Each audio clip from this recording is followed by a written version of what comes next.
অনেক সময় অনেক কন্টেন্টে আপনাদেরকে বলি, অনেক আলোচনায় আগে তিতা পরে মিঠা ভালো। বিএনপি ভাইরা রাগ করবেন না, মিঠা পরে আছে, বা বিএনপির যারা ফলোয়ার। কিন্তু বাস্তবতা এবং আমাদের অভিজ্ঞতা দুইটাই সত্য। বাংলাদেশে অনেক সময়, এটা বাংলাদেশেই ঘটেছে, দেশে পৃথিবীর বিভিন্ন জায়গায় তো ঘটেছে, যে নির্বাচনে এই দল জিতে যাবে নিশ্চিত, কনফার্ম জয়, অনেকটা মন্ত্রী পরিষদ গঠন করে রাখেন, ছায়া মন্ত্রী পরিষদ বলে। কিন্তু খোদা তালার কি খেল, সেটা হচ্ছে নির্বাচনের রাত গণেশ পাল্টে যায়, হয় আর না।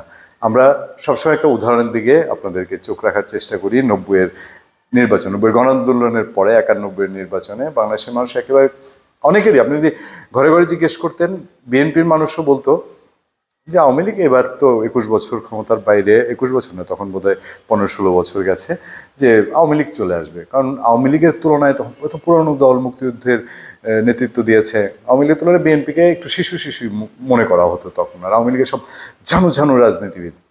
কিন্তু সেই সময় রেজাল্ট আপনারা জানেন। কিন্তু আরও ঘটনা আছে, আমি বলেছি এর আগে বিভিন্ন আলোচনায় বলেছি।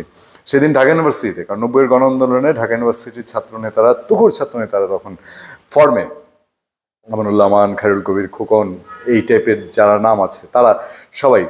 তো সন্ধ্যায় নির্বাচন শেষ, বিকালবেলায় টিএসসিতে ছাত্রলীগ, ছাত্রদল সব নেতারাই আছেন, ডাকসুর নেতারা আছেন।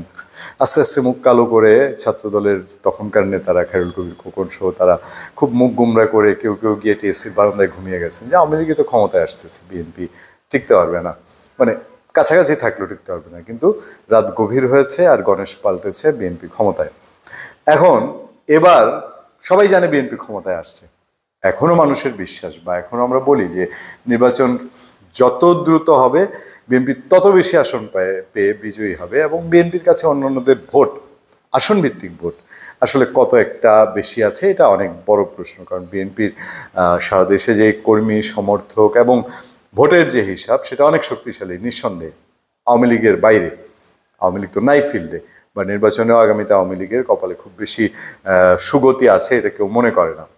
সেরকম একটা সময় একটা রিপোর্ট আছে আমাদের সামনে। আমি খারাপ কিছু মিন করতে চাই না, আমি মনে করি যে এটা হয়তো আপনার ঠিক আছে, ট্রেডিশনালি চলছে, সেটাই চলুক, কোনো দলকে আমি ছোট বড় করে দেখতে চাই না।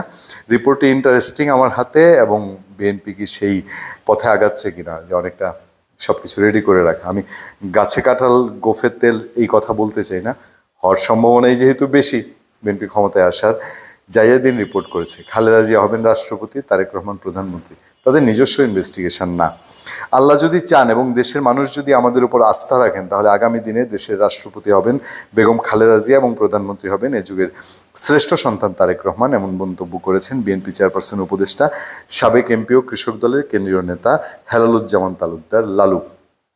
নেতারা অনেক সময় অনেক কিছু গরম গরম বলে মাঠে থাকতে চান, মিডিয়া খবরগুলো ক্যাচ করুক, আবার ওই টপ হাই কমান্ড তাদের একটু সুনজরে থাকতে চান, এসব বললে একটু তাদের সুনজরে একটু স্নেহে থাকা যায়। যাই হোক, হেলালুজ্জামান তালুকদার লালু অত বেশি জাতীয় পর্যায়ের নেতা না হলেও গুরুত্বপূর্ণ দায়িত্বে আছেন। তিনি বগুড়ায় একটা প্রোগ্রামে, বিএনপির ঘাঁটি বলা হয়, সেখানে বলেছেন, তিনি বলছেন আগামী নির্বাচনে আমাদের বাংলাদেশ জাতীয়তাবাদী দলকে নিরঙ্কুশ সংখ্যাগরিষ্ঠতা অর্জন করতে হবে।